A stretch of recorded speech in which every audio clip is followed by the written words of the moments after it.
Pambile kubambana, pambile mpucuko, pasi laba thengesi, silabo yini.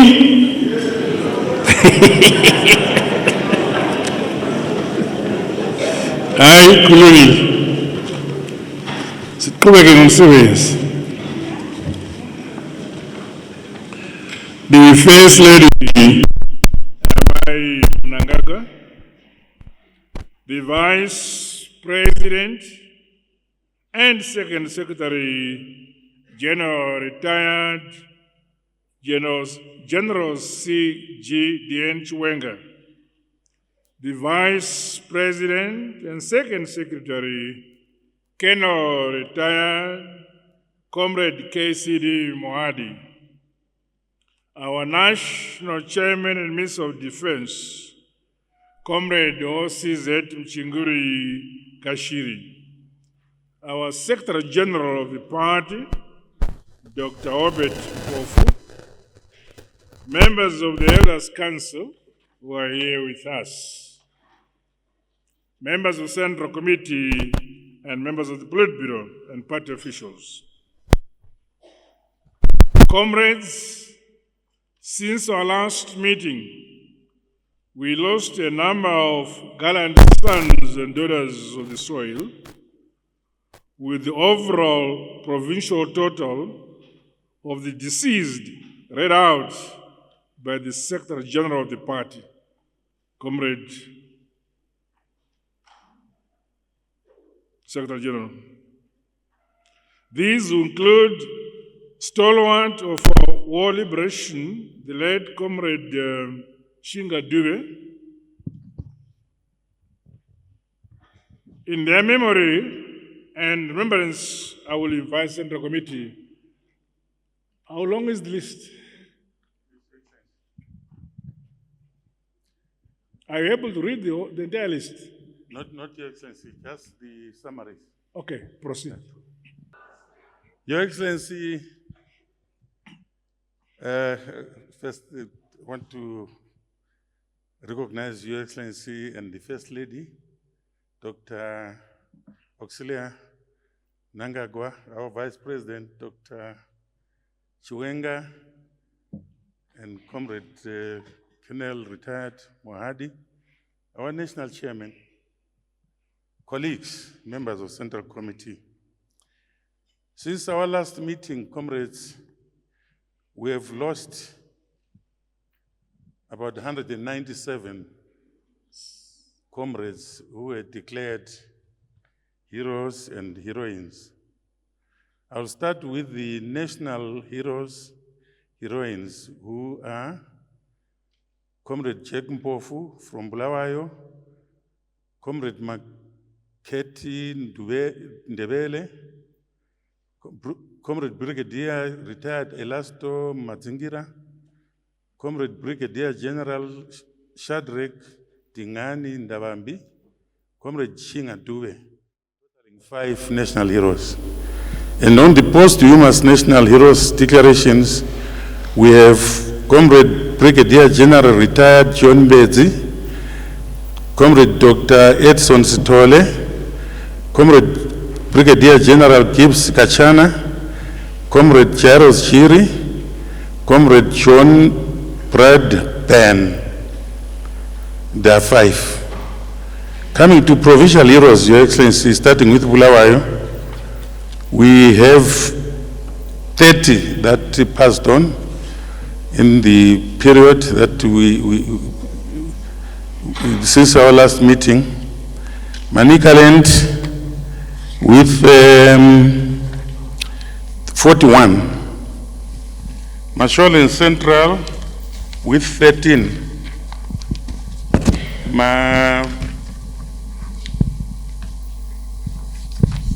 With 13.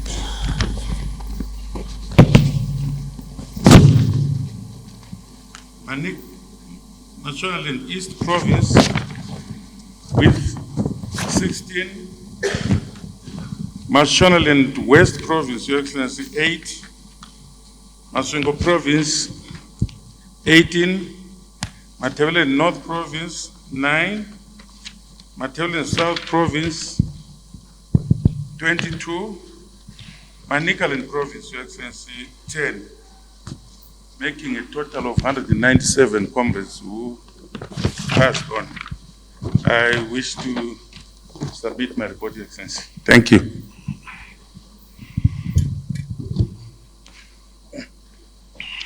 In committee to observe a minute of silence. May we all rise.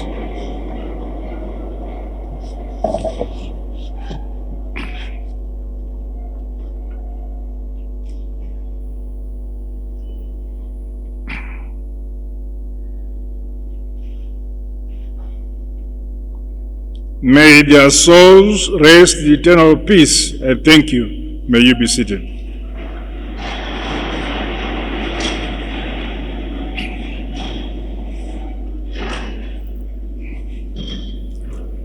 I am pleased to welcome you all to this Central Committee meeting convened to precede the 21st National People's Conference, which is going to be held in Bulawayo under the theme Industrialize and Modernize towards the attainment of Vision 2030. This conference is defining as it marks the beginning of the 3rd decade of convening such meetings. This is testament that ZANU PF is a constitutionally entrenched revolutionary mass party with a long, rich history and a proud liberation heritage. Since establishment, the party has always championed and promoted constructive debate as well as internal democracy. We have always rejected any practices and conduct that are inconsistent with our laws and regulations outlined in our party constitution. Members here gathered, the current crop of senior leaders have the duty to carry on with that rich, deep-rooted tradition in the footsteps of luminaries and the founding fathers of our great party, ZANU PF. To this end, the party constitution, as amended in 2022, stipulates in Article 6, Section 33 to 35, that there shall be a National People's Conference, and accordingly states its composition, powers, and functions. Guided by the spirit and letter of this legal beacon, our collective expectation of the conference must see our party image rejuvenated, motivated, stronger, more united and focused on realizing the necessary results to improve our quality of life. ZANU PF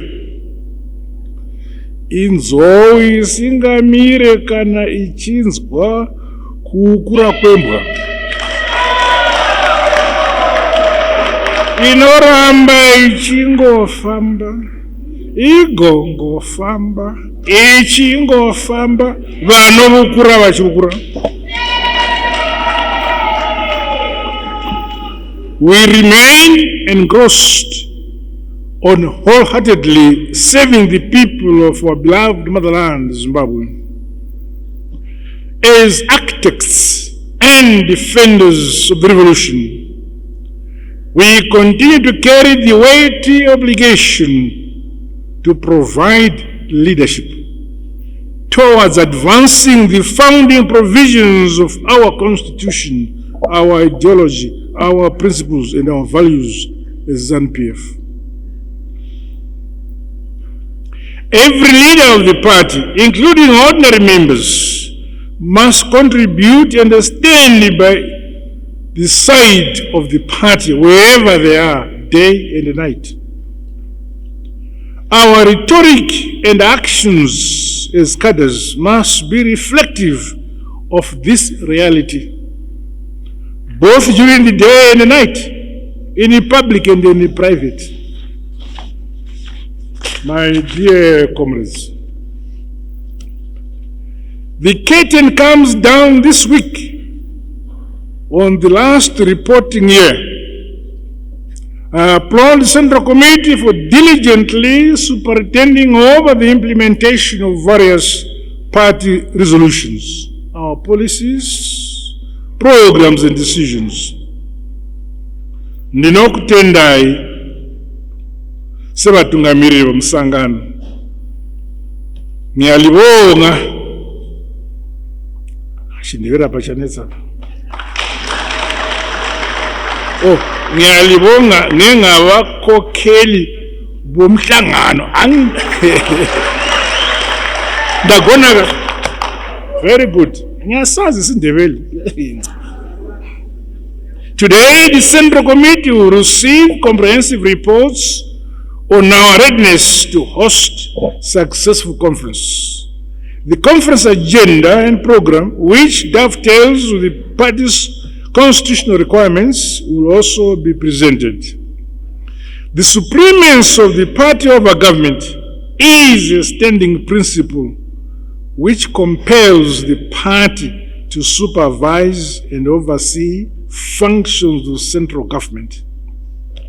Policies, directives, programs, and projects enunciated by the upcoming conference must therefore find a place in government plans and requisite resources allocated by government.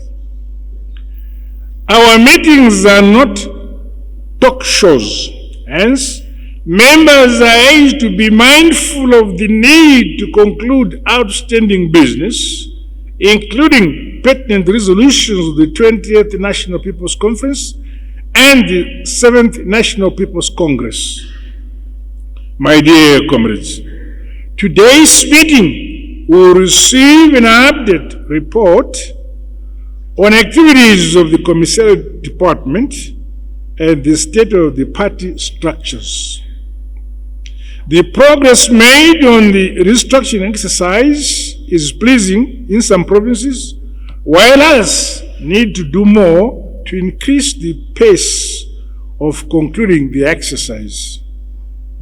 ZANU PF members must always be educated on the importance of genuine and correct party structures, starting at the lowest level, the cells and villages, moving up to branches and districts. If each level is correctly constituted, then the party has a sustainable base and a solid foundation. There is need to always guard against infiltration and waywardness within party structures. We must decisively deal with abuses and not abandon our structures. Only hidden agendas create such abuses. The solution to challenges, for example, within DCCs, is not to destroy the structure, but correct the anomalies through the strict adherence to the party constitution, its rules and procedures. As a critical decision-making body of our colossal mass party ZANU PF, it is incumbent upon us, the Central Committee, to ensure that all members continue to toe the correct party line. The 21st National People's Conference should serve to remind all party structures from the cell village upwards of the unstoppable nature as well as the organizational and leadership capabilities of our revolutionary mass party ZANU PF. Comrades, at the critical stage of our national development, the importance of innovation, research, science and technology is scaling up socio-economic transformation, and this cannot be overemphasized. The conference theme, and I quote, industrialize and modernize towards the Attainment Vision 2030, end of quote, is a call to leapfrog traditional development strategies. All sectors are challenged, therefore, to think outside the box and adopt these modern tools so that we continue to be relevant both now and in the future. Leveraging on our heritage-based education 5.0 framework, we have laid the groundwork for accelerated industrialization and modernization, driven by our key national resources, innovation, research, and local solutions. I urge the party to be abreast with developments in the innovation research space, especially in institutions of higher learning. I'm aware, however, that no one has a monopoly of knowledge and innovation. As such, the party is encouraged to transmit to the grassroots the growing importance of our ongoing industrialization and modernization agenda. Our structures should be participants and not mere observers of this ongoing revolution. As we modernize and industrialize, however, let us never lose sight of our culture and identity as Zimbabweans. This is the core of who we are. Our people should learn from other nations, but our distinct identity must remain intact as Zimbabweans. Comrades, I commend the growing public and private sector collaboration in advancing our quest to realize Vision 2030 through harnessing innovation, science and technology development. True to our national development philosophy, nyika inovakwa, inotongwa, inonamatirwa nevene vayo. Ilizwe lakiwa, libuswe, likulekilwe ngabanikazi balo. Ukabona abo kumwe bobuya kuzotinamatirwa.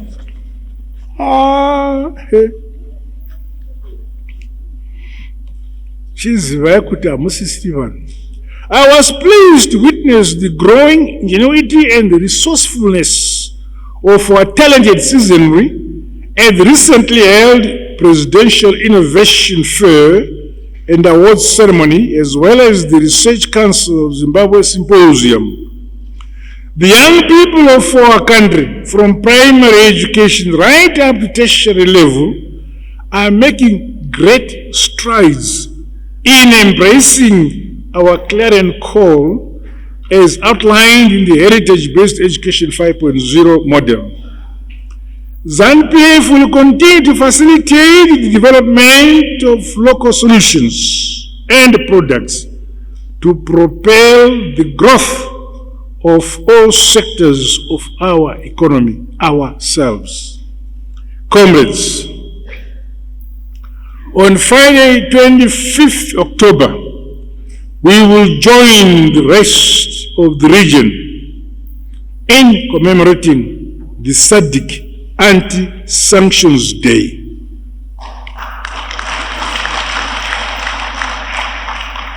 SADC is doing this in solidarity with us. The Central Committee is applauded for supporting provinces in carrying out anti-sanctions activities. We are unambiguous in our calls that sanctions must go now.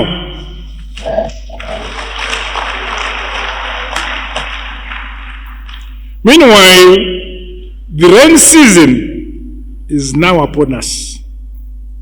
Last week, government launched the 2024-2025 Fumvudza Ntwasa program, which kickstarts the distribution of inputs for the forthcoming summer cropping season in earnest. Our communities are called upon to adequately prepare for the season as guided by our aspects in agriculture. The Central Committee report has been distributed and gives key highlights of our performance over the past year. It is pleasing that all party departments put up a fair performance with increased operational efficiency through the reorganization of departments, including the addition of new ones, as well as staff rationalization. Congratulations. The comprehensive departmental reports will form part of the primary documents to the respective sector committee discussions during the conference. We must consider the report with the view of an endorsement for subsequent adoption by at the conference.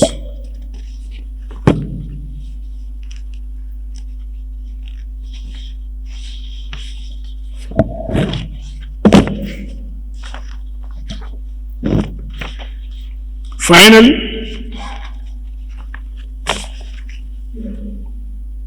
let us strengthen our resolve to face head-on the task before us of leading our own country through our own wisdom, our own culture, using our own resources, and always having faith to develop, to industrialize, and modernize our country ourselves, nobody else but ourselves. Through the implementation of people-centered policies and a unity of purpose, we shall continue to lift many of our people out of poverty into prosperity. Comrades, with these remarks, I wish us to now go to our agenda, I think.